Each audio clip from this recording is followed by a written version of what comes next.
Hello, everybody. We're live again. Oh, so fantastic. Welcome to all the free thinkers, conservatives, liberals, leftists, everybody who's going to be eventually watching this show, we hope. This is Unapologetic Live.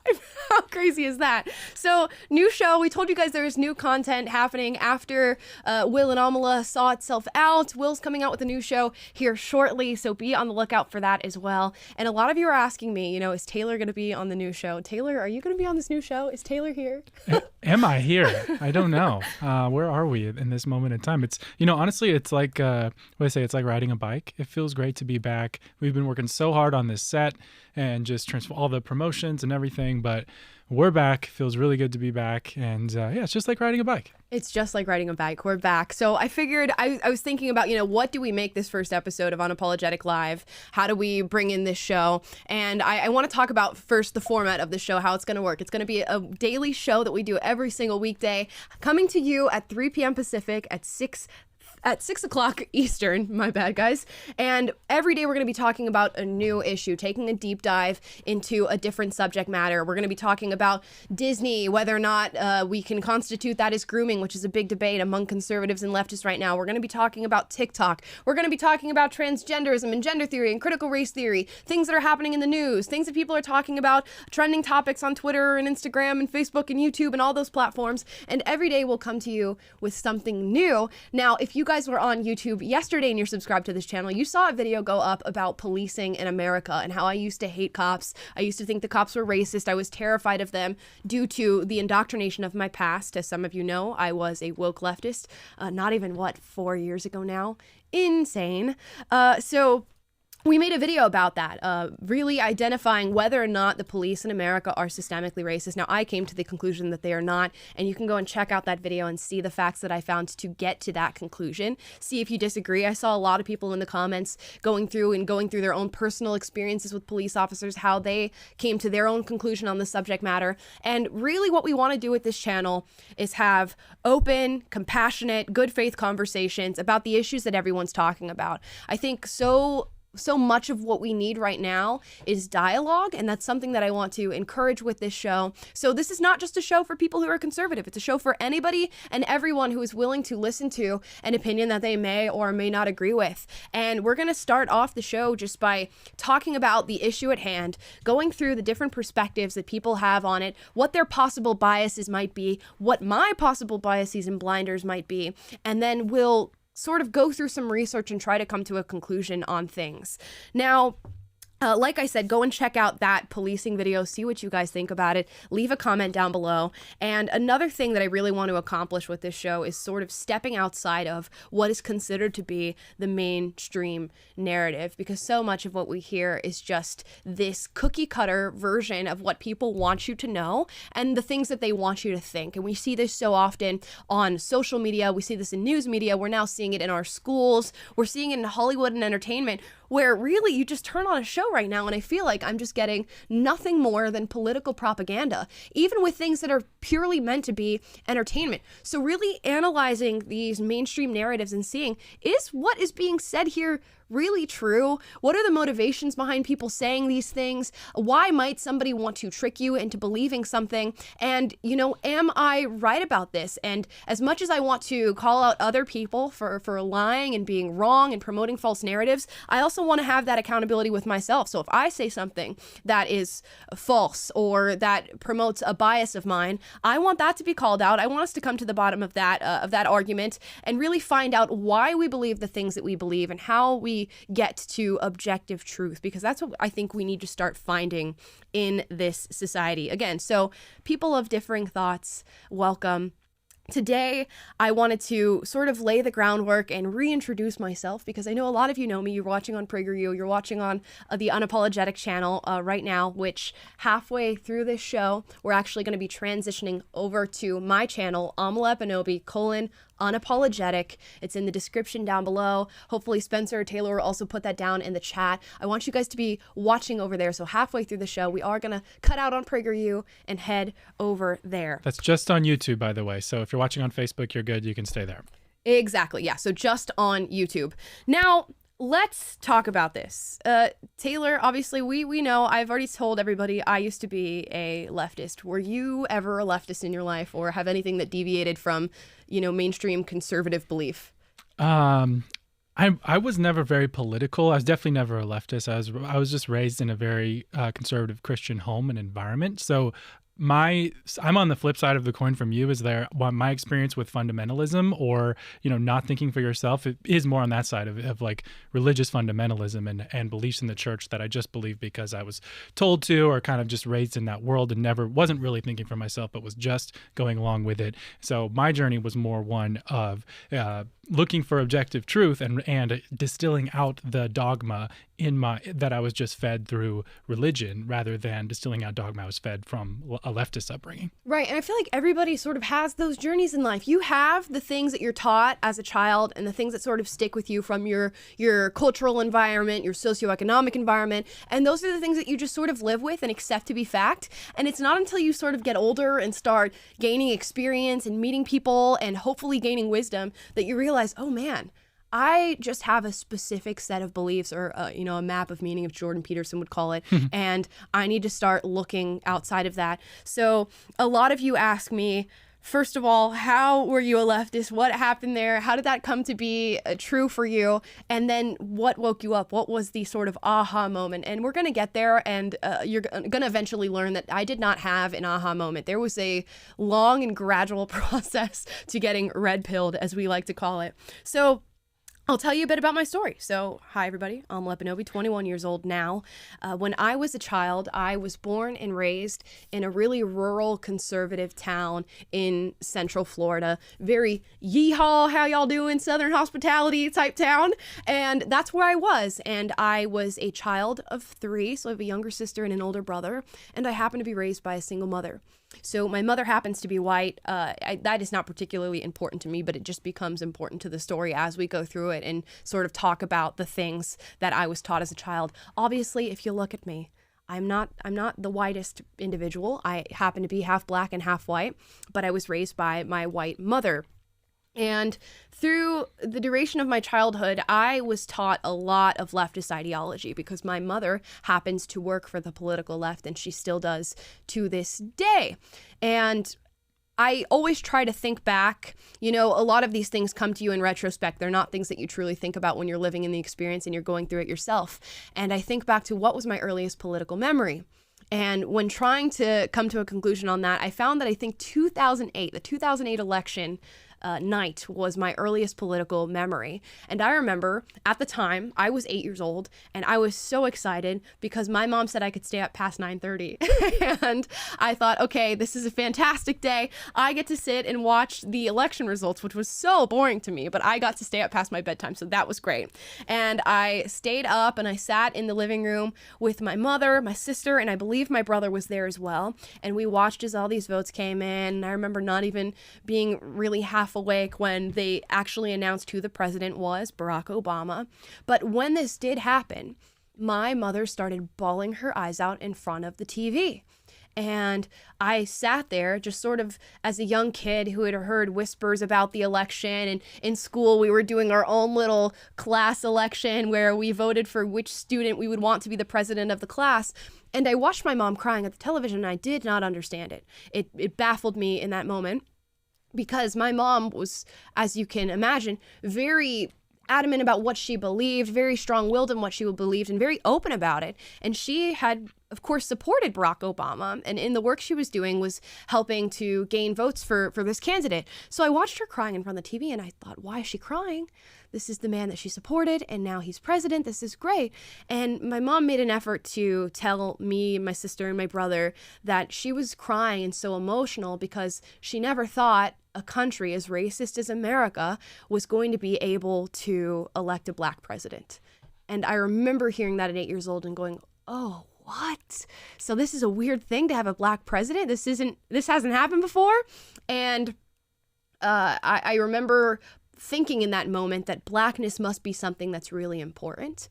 And my mother made an effort to teach me that blackness was something that was to be loved and blackness was something that was great, although there were a lot of people that didn't see it that way, and that our country had sort of shaped itself around this narrative and this standard of whiteness, and I fell outside of that standard, so life could have been a little harder for me because of that.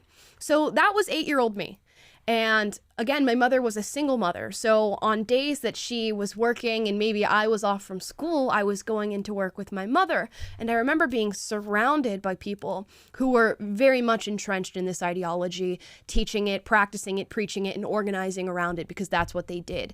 In the state of Florida, where I'm from, this organization was pretty famous for staging massive protests and organizing through grassroots methods and getting people to protest and join their cause in a really effective manner. So I would go to school with my mother and I'd be drawing on poster boards and coloring in letters on these little posters and picket signs, and little did I know I was making protest signs for the protests that they were going to go out and do. And slowly but surely, as a young person, I would learn this and learn exactly what I was doing and come to have a deep admiration for it and an appreciation for it. And I found that was something that was very much encouraged on at least this side of politics. And we'll talk about whether or not that is actually something that conservatives do as well. But as a young kid, being told a lot, you're the future of America. It's very important that you know these things and that you get involved now so that you can reshape the way that this country looks when you're older. So we had the 2008 stuff. We had the super young girl who was very cognizant of not only her race, but also her gender and this whole idea of patriarchy. And in the background, also, we had police shootings that were starting to become a massive narrative.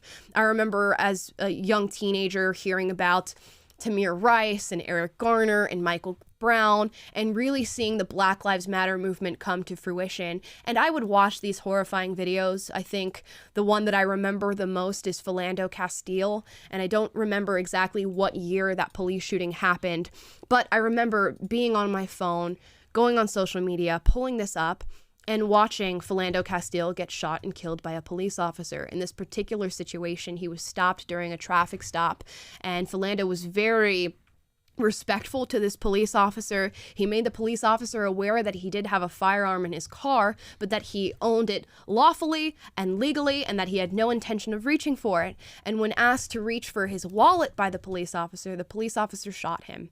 And during this whole encounter, which was absolutely horrific to watch, his girlfriend and his girlfriend's daughter were in this car as well watching this. So you could hear the screams from the girlfriend in the car. You could hear the police officer in the background sort of freaking out over what he had just done. But that video was given to me and sold to me with this narrative of racism, that this is something that happens all the time and that I, as a Black woman, should be really cognizant of it. Not even through my own victimhood of dying at the hands of a police officer, although I did believe that, but that I should be some sort of ally for the Black males in my community, in my life, and in America. So think about all those things happening at once. This influence of leftist ideology from my parental figure, getting it from social media, having teachers who were very open about their leftism as well, and then seeing it on mainstream media in the content that I was watching and being exposed to. As you can imagine, I too became a leftist, and we'll talk about how I began to get more involved and why that is sort of the natural pathway for people who enter this particular avenue of thought. So I went through middle school, and of course I was an activist in a way that was sort of less active than I would become in high school and graduating. But I was constantly arguing with people, constantly picking fights. Again, I lived in a super conservative area, so there was plenty of kids who were willing to argue with me over the things that they believed, whether it was about women's right to an abortion or open borders or policing in America or patriarchy. And I was willing to pick that fight every time if anything, I looked for them, because it came with this sort of self-righteous feeling of I'm doing something right by putting down these people who, in my mind, I hated. I was taught to hate people who were conservative because they represented hatred for me. They represented white supremacy. They represented this massive force that constantly had its thumb pressing down on me and did not want to see me succeed. At least that was what it was in my mind. So I was constantly battling with kids, and that would happen throughout high school as well. I entered high school, and in high school I signed up for a speech class, and every single speech was about dogma without fail. I would get up and talk about how all women should have the right to an abortion under any circumstances. I would talk about how white students need to be allies. I would talk about reparations. I would talk about restorative justice.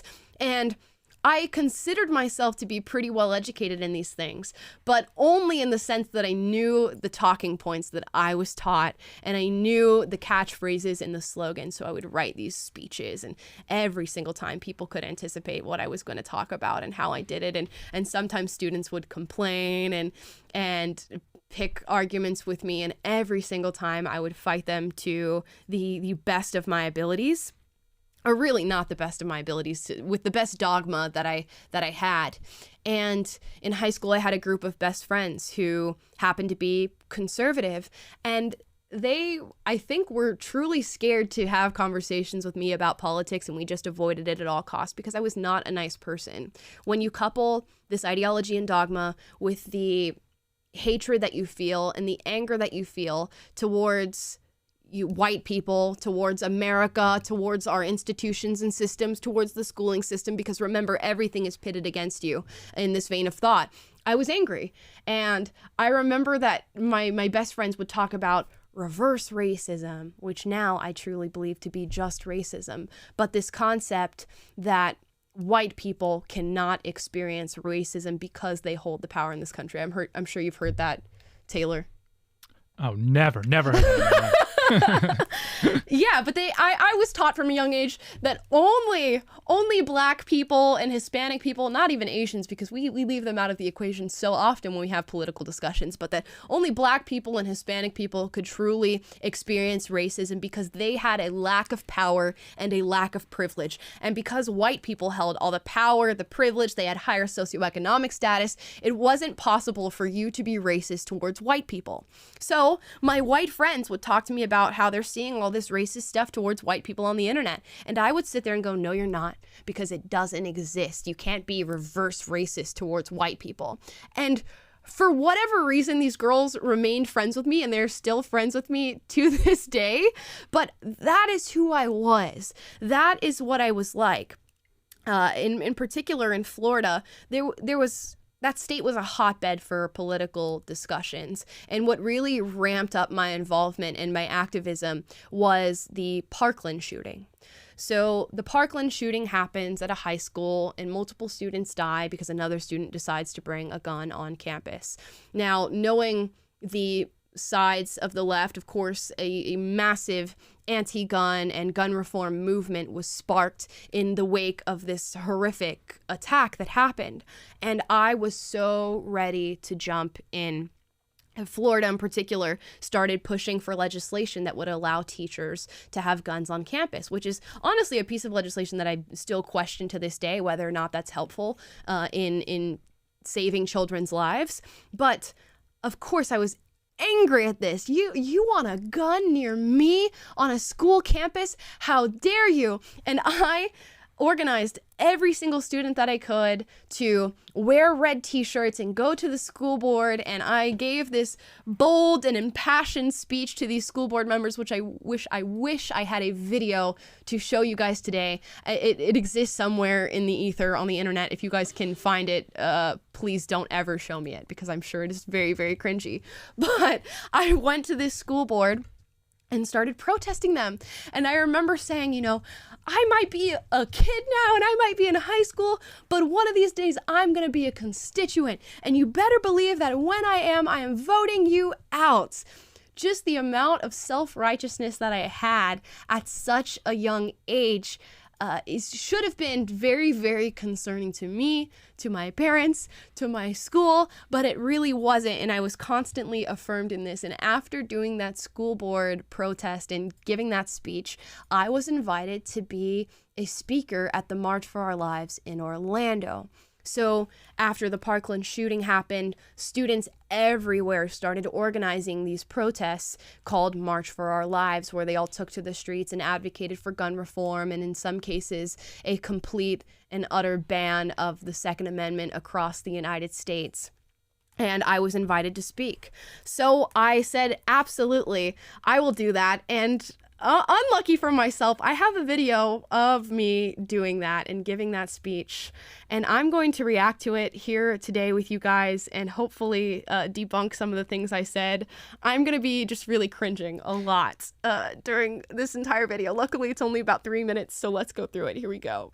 Angle. And while I came here today to witness a movement led by young people just like me, I also came to talk about how this issue has a disproportionate effect on the people of color in our communities. We need to talk about how gun violence is often a daily occurrence for young Black and brown people in our communities and all over the world. Okay, first of all, my outfit is just so lefty. I have this huge afro, which I like pulled back into like this afro mohawk. I've got the artsy pants on. Who did I think I was? I honestly think that I thought I was Angela Davis at this ripe age of, I believe, 16 when this happened. Wasn't March for Our Lives about 2016, I think? That sounds right. You know, that sounds right. The words that come to mind in watching this is something we say a lot when we look at a lot of these woke TikToks or maybe like a Joy Reid rant or something when they're completely wrong, but we say, it's the confidence for me. It's the confidence for me. Watching you, you are so confident. I really am. And it's because I was constantly being told by people, this is what you need to do. You're doing the right thing. We need voices like yours. Nobody's going to listen to us, so they need to listen to you. And I thought, yes, I don't need to understand the world. I need to change the world and I need to transform it. And that's what I did. Now, it's funny because sometimes when I go back and listen to myself or I go back and look at old things that I wrote as a leftist, you know how when somebody's talking to you and you're like, you're almost there, but, and then they just jump off the cliff and they're completely wrong. What I just said there is that Black people and young Black and brown people in America are far more likely to be impacted by gun violence in this country. A completely and utterly true statement, what I just said. But am I giving it with the right connotation? Am I giving it with the right facts and the right narrative here? No, I'm talking about this in reference to white shooters of Black people. I'm talking about this when it comes to police officers, when I should be focusing on, you know, what we call now Black on Black crime. And eventually we'll have to take a deep dive into that in another episode. I talked about that a little bit in my policing episode. If you guys want to go back and watch that, it'll be the video right before this on this channel, where we talk about really the disparate impact with gun violence when it comes to Black on Black crime and Black police encounters. Okay, I'm gonna keep watching this. Oh my gosh. They look no different than me and they live in neighborhoods no different than my own. We need to talk about how people of color are much more likely to lose their lives staring down the barrel of a gun. Again, true, but largely incorrect.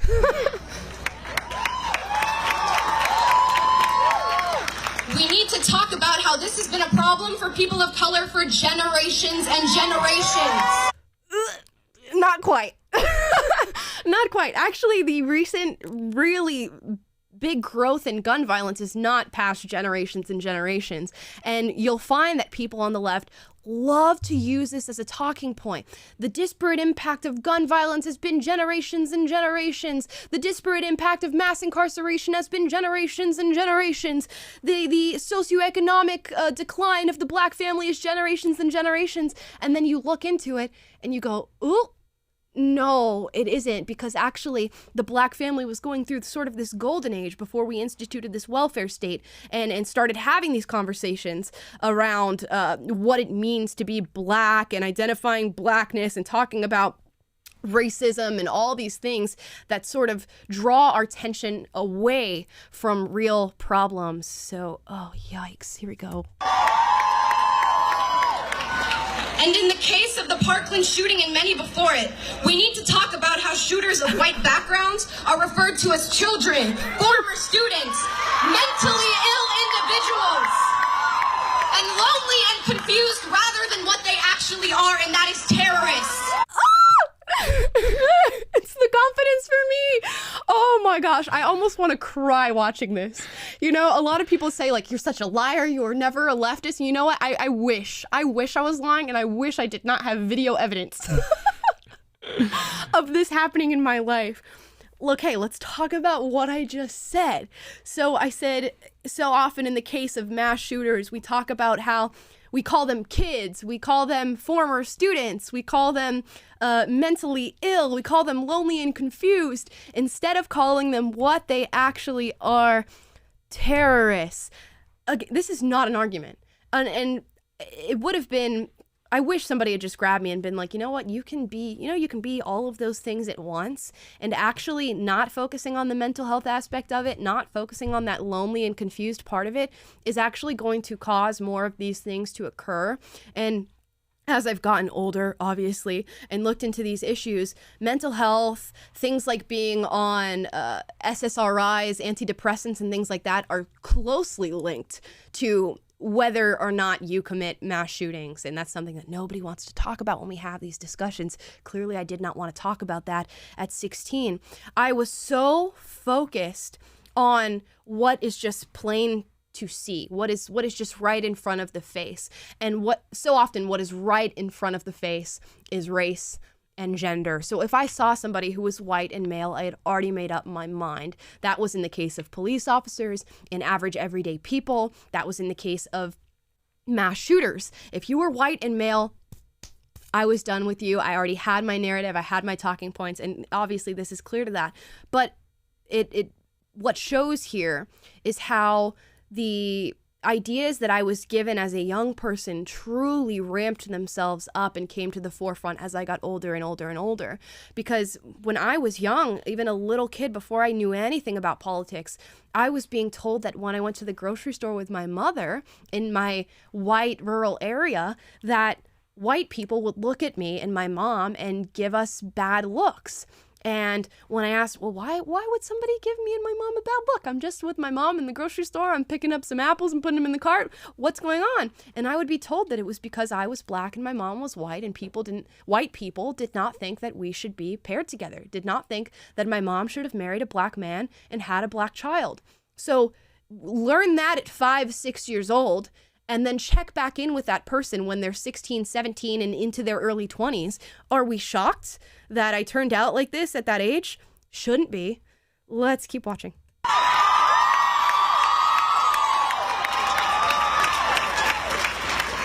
The rate of death by gun homicide for black and brown people exceeds those among white people in all 50 states. Why? We need to start to mend this disparity by declaring all gun violence unacceptable and recognizing the fact that this nation's criminal justice system is based on racism and systemic oppression.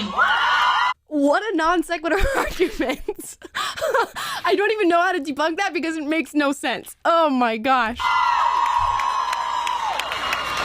The same system that allowed a police officer to shoot Stephen Clark 20 times in his backyard a few days ago. Woo! Getting shot 20 times! Woo! Keep going.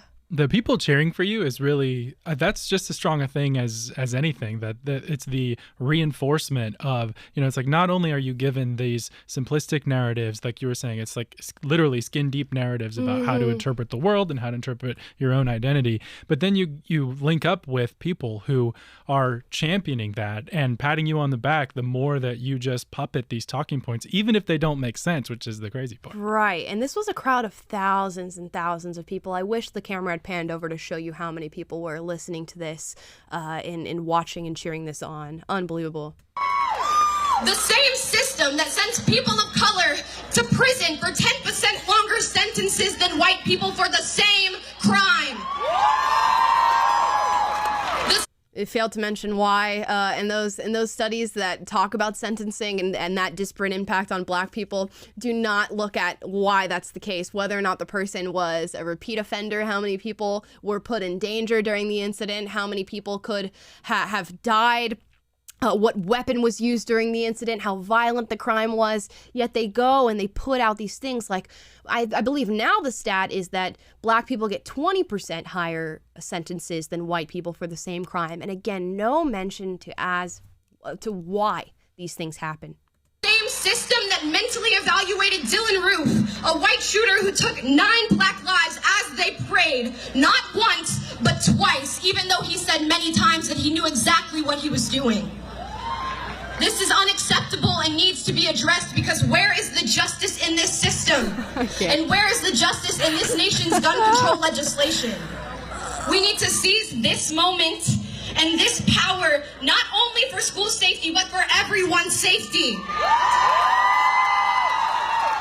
We should feel safe wherever we are, whoever we are. And we will march on these streets today, and believe me when I say that we will march to the polls. I could not even vote. You're going to walk them straight up to the poll center and then be like, all right, now you guys go in and vote. I'm going to stay out here and keep screaming at people. Right. See you guys. This is your polling site. Go ahead in there and make some changes, ladies and gentlemen. Wow. Okay, I think we're almost done here. Let's finish it up. Oh, my gosh. We all need change, and we need it now, not later, now. Woo, I think that's it. Wow, a whole lot of nothing was said there, yet cheered on so passionately by a crowd. If you're not listening closely, then it doesn't sound like you're saying nothing. It sounds like, wow, these people really know what's up, and they wouldn't be so passionate about this if there wasn't something going on here and it wasn't a grave injustice that's being protested and wasn't something that I need to join my voice to and start screaming too. Yes. That's what it's almost like the mob effect, just like, but sucking you into a whole worldview. Yeah, and it's, again, I was so disconnected from this. I was speaking in this speech as if, these communities look no different than my community. What do you mean, my white, rural, conservative community? What am I talking about? They do look very different from my community. So much of that was just lies. And I remember working on that speech and like showing it to my mom and the people that worked with her before I did it, just like making sure, does this sound good? Does this sound good? How should I say this? How should I say this?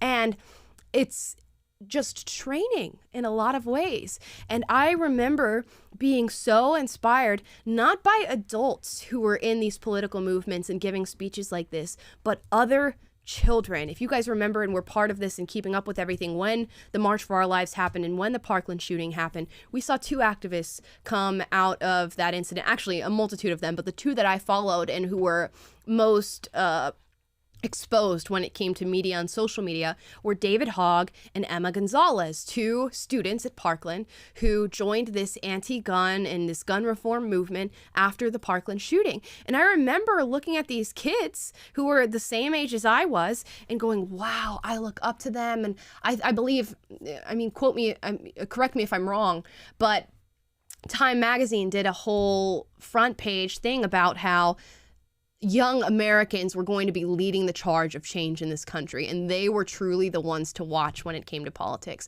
Imagine that in any other field of study. Imagine saying that for engineering, 13-year-olds were the ones to watch, 13 to 16-year-olds were the one to watch, or for any sort of scientific movement or medical movement that 13-year-olds and 16-year-olds are the ones to watch out for because they're truly going to be guiding the way and shaping our view and our thoughts on things. Insane. And this was in the same era as Greta Thunberg as well, coming out about this whole climate change movement, which I believe she was 13 years old when she started speaking out and becoming famous for this. And the affirmation that I experienced, like you saw in that video, that's thousands of people. Imagine millions of people as a young kid telling you what you're doing is fantastic. And not only is it something that you need to keep doing, but the fate of the world is contingent upon you being the one to speak out and you being the one to be active. And if you don't do it, everything's going to fall apart. The people who are relying on you, your fellow victims, are also going to fall apart as well. That's got to be a lot of weight to hold. And I truly had not really thought about it until this moment now. But as a young person being told that the fate of the world lies in your hands and what you say is an interesting thing. Now, when I graduated high school shortly after making that speech.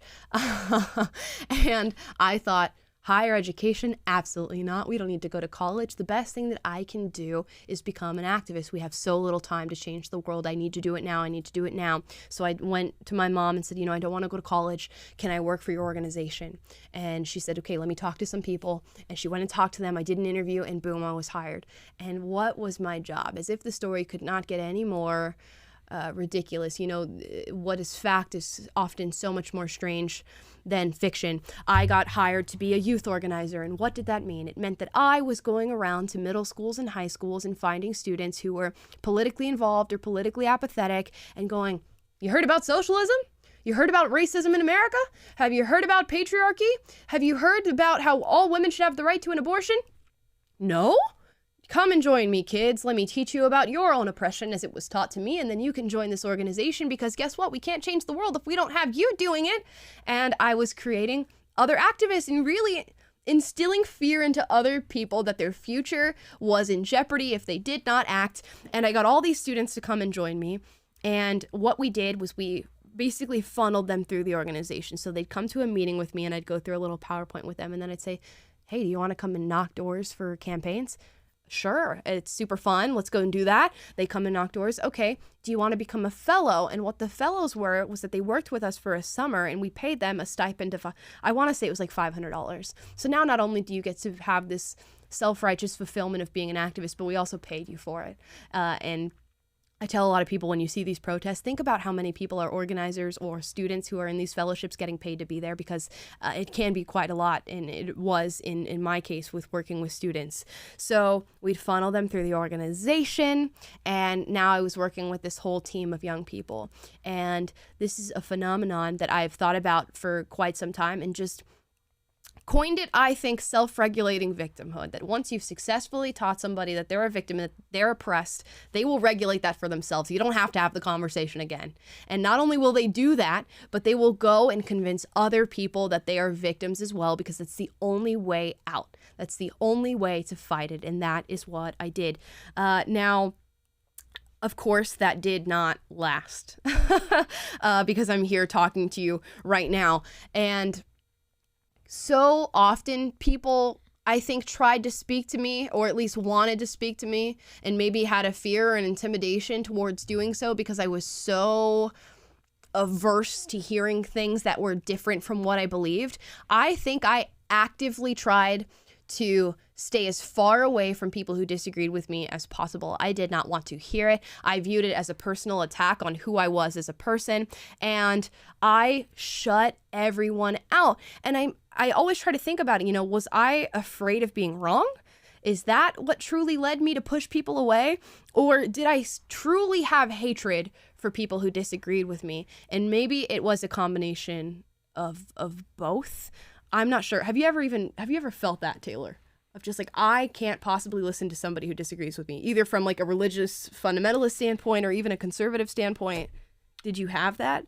Honestly, I mean, yes, it's obviously like this person is saying something that is so off base, coming from such a grounded in something that is so non-factual that it's unbearable to listen to. But I wouldn't say I ever really had this like hatred for people that are coming from a different place necessarily. Right. And which is interesting, like you were talking about how it sucks you in and puts the weight of the world on your shoulders and says, it's all up to you to change the world. I think something else it does is also it puts this simplistic moral paradigm on you to where it's like, it's up to you to defeat this evil. And so you look at the people who disagree with you as fundamentally evil, and you see it as your mission in life, your duty, your responsibility to not just fight back against that evil, but really like destroy them. And that's a different approach. That's like, it's like a moralized approach, and that makes it so much more intense and makes your honest thinking go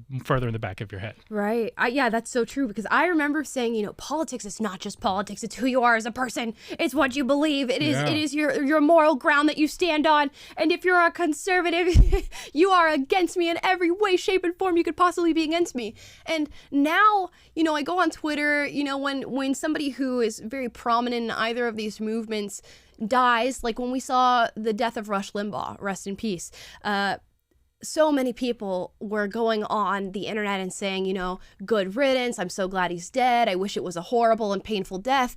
And you look at that, and at least now I look at that and go, oh my gosh, how can you say that about a person just because you disagreed with them? But then I check back in with 17-year-old me, and that would have been exactly what I thought. I might not have verbalized it or put it on the internet, but it definitely would have been what I thought about that particular person, which is so crazy to me. And we try to think about how people can be so okay with others getting hurt or committing acts of evil. And I think it is very much grounded in that, in our view and our immediate jump to dehumanize people who disagree with us, who represent something outside of our worldview.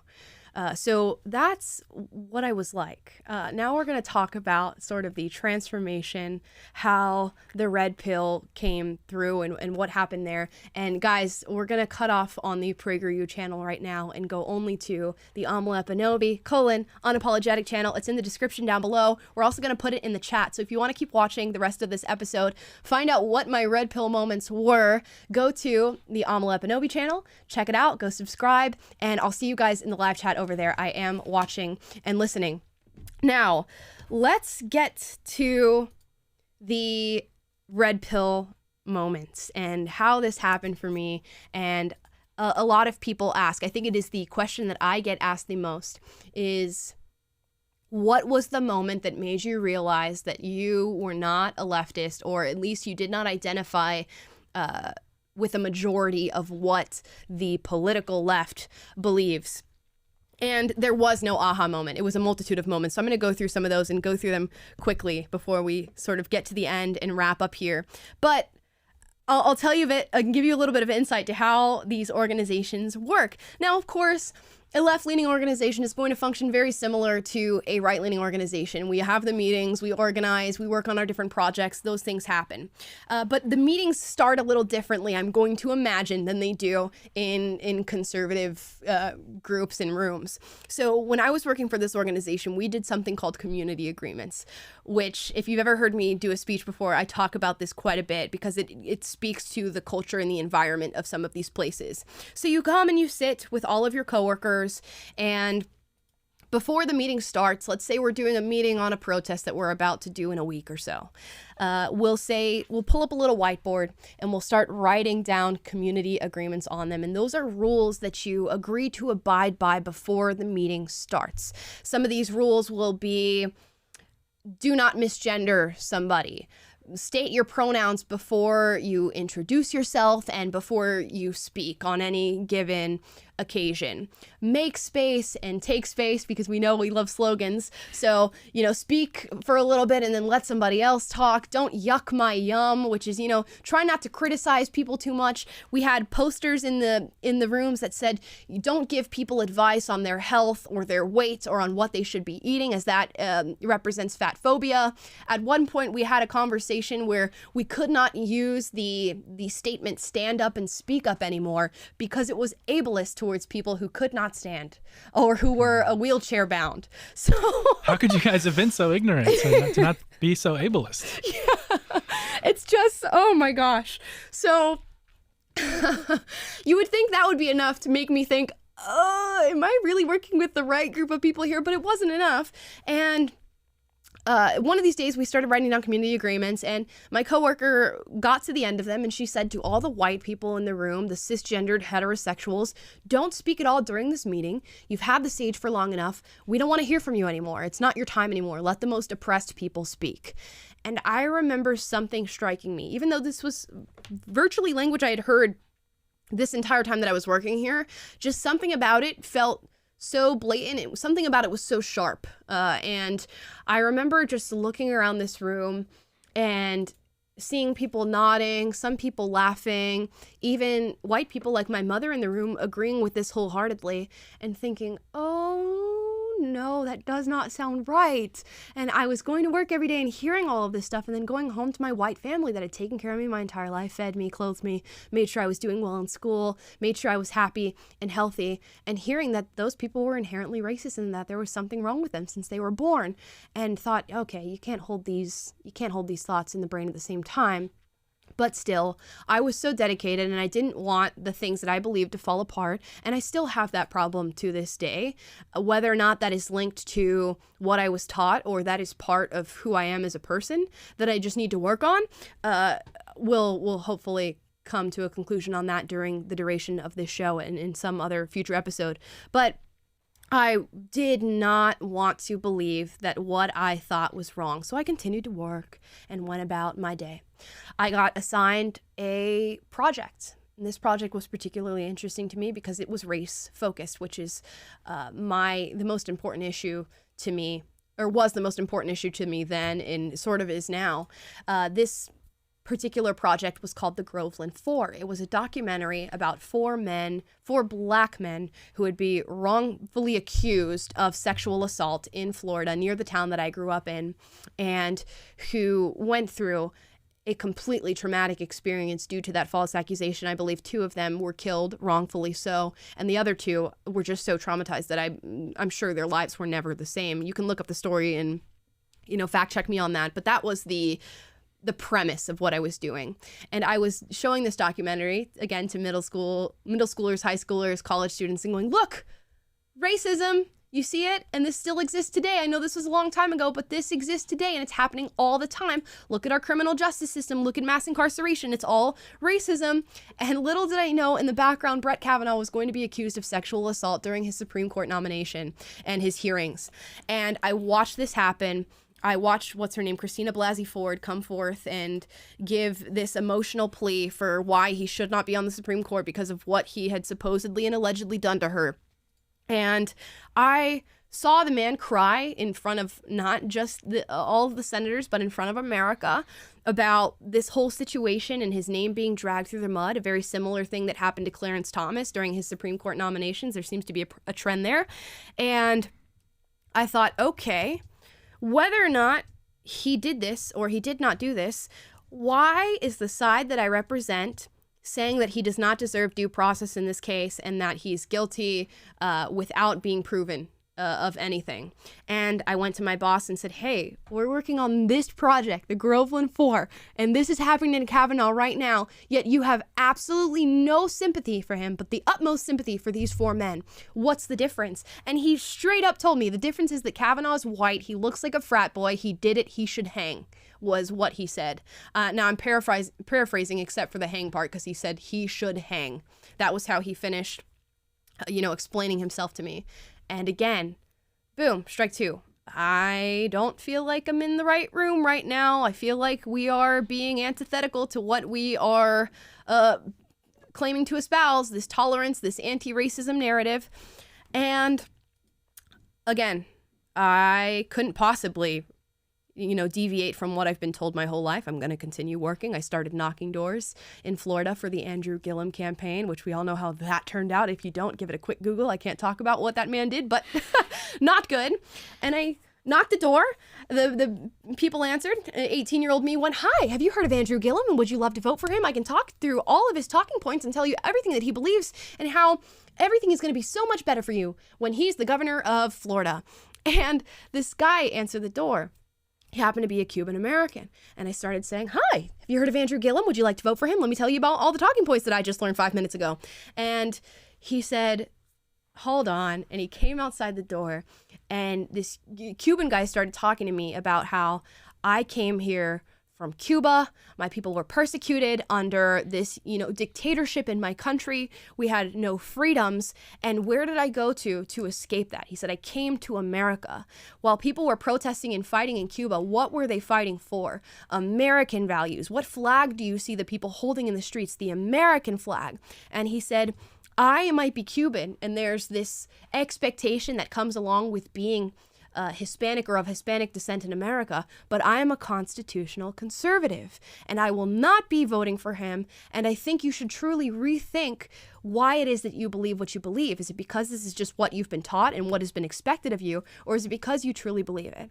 And again, this should have been strike 3. You're out. Go question yourself. Go do some research. I went, nah, crazy old man. And I left and went home and continued to do the work that I did. And there's one more story that truly I think was the straw that broke the camel's back, and that's getting pulled over by a police officer. If you guys want to know how that went, I cover that in the episode that I just put out yesterday on policing in America, our Unapologetic special, so you can go and check that out in the episode before. But all of this sort of coupled together sat with me, and eventually I came to the conclusion that what I was doing was not right, not in this moment, not in the future, was not right in the past, and that I needed to leave the organization. But first I wanted to confront and ask questions and see if I would get answers. So I went to the VP of the organization at the time. I believe he still works there to this day. And I sat down with him and I said, I honestly am seeing a lot of hypocrisy.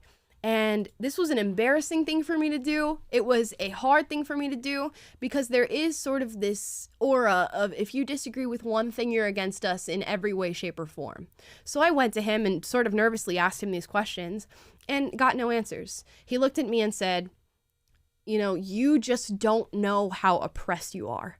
And it's not my job to teach you of that oppression. And it's not my fault that you're not as angry as you should be. And you have to let other people, just do and say what they want, which I agree with that statement and that statement alone. But generally saying you just don't understand your own oppression. And once you figure it out, you let me know. And that was it. Boom. Wiped my hands of it, left the organization, and spent a year or so just going and looking into what I truly believed and trying to find that out. Now, I want to show one video in particular that red-pilled me, and hopefully this is something that you can recommend to other people in your lives and they can check out. This is Larry Elder and Dave Rubin, and I remember the first time I watched this video and going, wow, there is something wrong here. I also watched a PragerU video called Cops Are the Good Guys and going, wow, I was lied to about this. What else was I lied to about? And going down this rabbit hole of finding things out. But let's watch a quick clip of this really quick. There are some systemic issues. Give me an example. Tell me what you think the most systemic racist issue is. What is it? Well, I would say that because black people in many cases, were descendants of slaves, that racism as an institution, that it just, a certain amount of it just exists. 2015? Give me the most blatant racist example you can come up with right now. I think you could probably find evidence that, in general, cops are more willing to shoot if the perpetrator is black than white. What's your basis for saying that? Last year... Well, look, I know a lot of people would say, look what's going on in Chicago. I know what they would say. Yeah. I'm talking about what the facts are. 965 people were shot by cops last year and killed. 4% of them were white cops shooting unarmed blacks. In Chicago in 2011, 21 people were shot and killed by cops. In 2015, there were 7. In Chicago, which is a third black, a third white, and a third Hispanic, 70% of the homicides are black on black.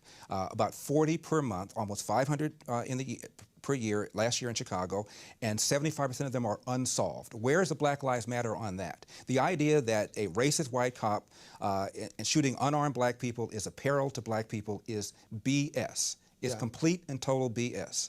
And the reason for these so-called activists saying this is the assumption that racism remains a major problem in America. The media, CNN, especially MSNBC, runs down whenever a black cop shoots somebody, and it's some march on Washington. It's ridiculous. Black people, half the homicides in this country are committed by and against black people. Last year there were 14,000 homicides. Not talking about suicides, I'm talking about homicides. Mm-hmm. Half of them were black, 96% of them black on black of that 7,000. Where's the Black Lives Matter people on that? So there's where you would say that this is purely because of social justice. Okay, pause there. Now, I love this video. I love it. I'm just, if anybody wants this sort of quintessential red pill aha moment, this is the video to look at. And when did this video come out? I don't know exactly. In 2017, this video came out. So I came across it in 2018, maybe early 2019, and watched it and thought, oh my goodness, here's now the other end of the coin. You have this white liberal who's Dave Rubin, who is now a very dear friend of mine in what has become just this twisted world that I now live in, and Larry Elder, a black man representing conservative beliefs and that sort of value set, coming to him and saying, where's the systemic racism? And I remember pausing for a second and going, okay, he's going to say this, and that, and nothing. There wasn't an answer. And I remember thinking, well, wait a second, do I have an answer to this question? And are the things that I truly believe to be systemic racism actually due to racism, or is there some other explanation for that? And Larry just riddles off fact after fact after fact, not even really debunking anything because Dave couldn't give him anything in that moment. And I remember having Dave on the show and asking him about this moment in particular, and him talking about this nervousness that he felt, to where he was just like, oh no, this does not look good, that I don't have an answer for this. And so many times I felt that when I was doing my work, because I would meet people who represented opposition all the time, and I would just write them off as being hate-filled people. Little did I know they were just trying to help me support what I was saying, or at least find what is true. So by all means, go and watch the rest of this. This video is titled "The Moment Larry Elder Changed Dave Rubin's Mind Forever: Systemic Racism." And I went through that experience just like Dave did in this video, at the same time watching it and trying to come back to it. One other video I'll recommend is Facts and Fallacies with Tom Sowell. So I found the PragerU video, I found this Dave Rubin, Larry Elder video, and then I found Tom Sowell. And that man, I have his book in the background right there, Discrimination and Disparities, somewhere, if you can see it in the wide shot. I found that man and watched every single video that he put out. I bought all of his books and I started reading, and he embodies objectivity for me, and just saying not what is brought about by emotions, or even to me what seems to be a particular bias. He doesn't seem to have that. Of course, everybody has their biases, but I think he approaches his work in the scope of trying to figure out what is actually true. He never asserts anything that has not been backed up by what he has found, by visiting the places that he's talking about, doing the research, doing the studies himself. And I read his book, Discrimination and Disparities, and everything was just shattered, everything that I believed. And there's a moment where you have to sort of come to terms with that and go, okay, I admit it, I was wrong. So sorry. So sorry that I did the things that I did. And I had that moment. And after that, I started, just leading my normal life. I worked in medicine instead of doing politics. I didn't want the arguments anymore. I didn't want to fight with people. I really just didn't want to do the mental labor that it took to be objective. And I one day downloaded TikTok, of all things, and started looking through it and looking at what people were saying. And I saw the exact same things that I was being taught at the ripe age of 5 and 6 years old. That whole experience that I went through in the election in 2008, all the subsequent things that I went through that were so entrenched in dogma. And I saw that all in 60-second videos. And I recognized that millions of people were on this app watching this stuff and being indoctrinated by it. So I thought, okay, let me start making videos about my beliefs. And I guess people just did not expect somebody who looked like me to be saying these things, and they went viral, even though these videos were stupid. I go back and I look at them. I have like a couple here that I will show you guys very briefly, and I look at them and I'm just like, why did these get me anywhere? But they did. Here's one of them. When the liberals try to brainwash me again. I don't need no ride, thank ya. Not they trying to pick me up. And that one did all right. I think that one got like 60,000 views or something like that. I'm not sure. Just little voiceover content that meant absolutely nothing. Here's the left trying to win an argument. What'll it be, fellas? Mustard? You're racist. And that's it. There's no other option. Yeah. It's clever. It's not bad. It's like clever, but in it's TikTok just... world, those made sense. Yeah. And you're a young person. Yeah, you got to give yourself more credit. You act like it's all cringe, but you were talented. So. That's how we found you. We never found you if you weren't good at TikTok. I get it. It's just like conservative girl content for me that I'm just like, oh man, I'm not saying anything profound here. Although some people might find some deep profoundness in that video, but this is what really launched me into doing this, which I'm so happy for and so glad that this happened to me. But yeah, I started making videos like this and they just blew up and went viral, and they landed on Taylor's desk and Sabrina's desk here at PragerU. Yeah. Which, you want to talk about that moment before we wrap up here? I mean, yeah, so we just we're just on social media, I mean, been on the social team at PragerU, and we're coming across different things. And I was talking with Sabrina, who runs Prager Force for us, and I don't remember if she probably sent me one of your videos first. We were doing a casting call at the time, and great timing. But yeah, you were just taking over the internet by storm, and you were everywhere. People were sharing your videos on Twitter, and they were going viral there. People like you weren't even on Twitter, but people were just finding you, breaking down these topics, because you went from these silly ones, which we still do the little silly ones now and then, but you went from those to like breaking down, statistics and sharing some of the stuff that you were researching and putting it in a very bite-sized form that was well laid out and well thought out, as you still do. And which, by the way, if you haven't watched the first special that we released this week on Sunday, Amala's first Unapologetic special on how she stopped hating the police, go check that out. That's the link's in the chat here. But it's the same thing. It's the essence of, she's very just clear thinking, truth seeking. We're going to lay out the facts for you in that way, and that's really the essence of this show. Yep. But it's been really cool to watch your journey. Just that same through line all the way through is like, I just want to know the truth.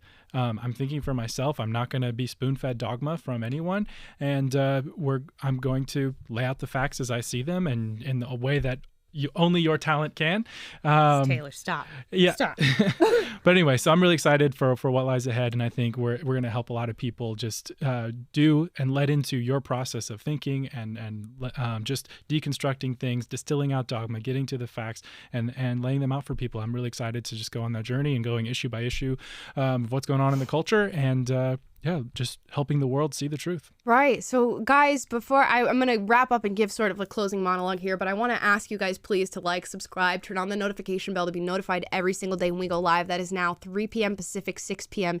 Eastern. We'll be with you guys. It's also going to be on all podcast platforms, Spotify, Apple Podcasts, Google Play. It will go up in audio form so that you guys can listen if you missed the episode live and you want to listen later. So please subscribe here to my YouTube channel, Amala Unapologetic, and we will have more content than just the daily show. We're going to be putting out interviews. We're going to be putting out those special episodes once a month, and eventually that will probably become more frequent. We're going to be doing reactions when big stories break, and we want an immediate take on what's happening, and we want to sort of get up to date on that. I will be going live just to talk to you guys about those things. Now, again, the goal of this show is to talk about what's trending and what people are already talking about, what's already in the sphere of influence for people, because I feel like we need direction on those things, and I myself need direction on those things. So we'll be talking about that. We'll be talking about other pressing matters. We'll be talking about the future. We'll be talking about underground influences that work to sort of shape the way that we think and what we believe. And a lot of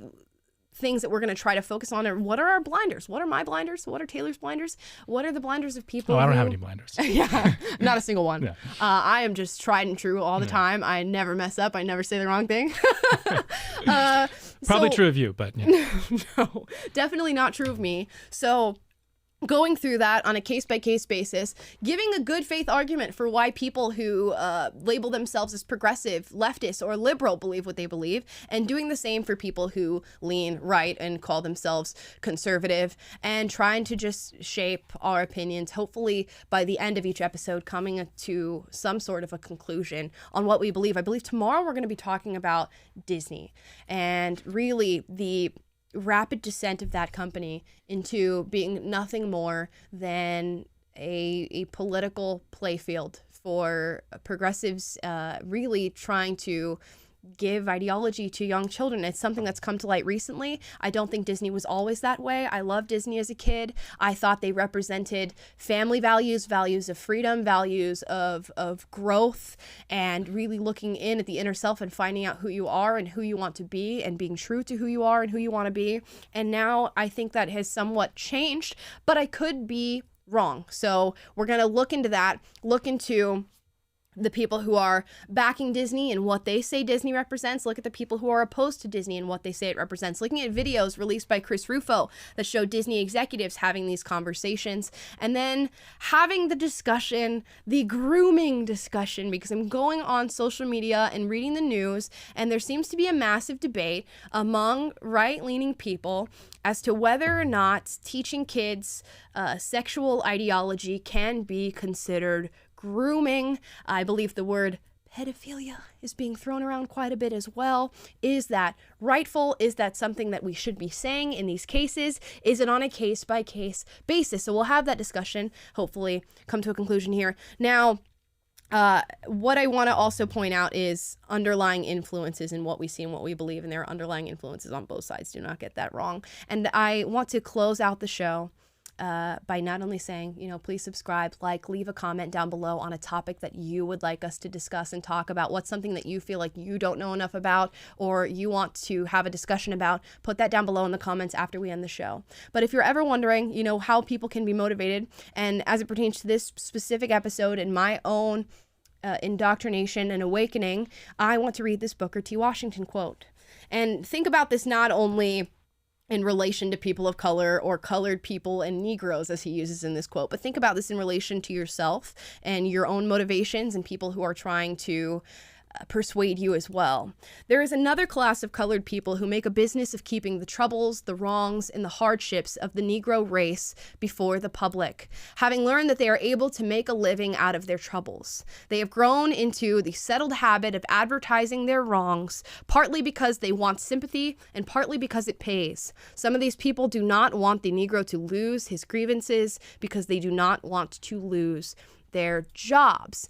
And that's why this channel is going to focus way more on values and the fundamentals of why we believe things, the underbelly of why we believe things. And we are not going to be talking about politicians and legislation and all these big actors, because let's be real. They get paid to just espouse exactly what they are told to. It's why you can put together these news clips of people saying the same things 100 times. We have freedom here on this podcast to say what we truly believe, to give deep dives into what is right, what is wrong, what we come to a conclusion on things. So that's what we're going to try to do.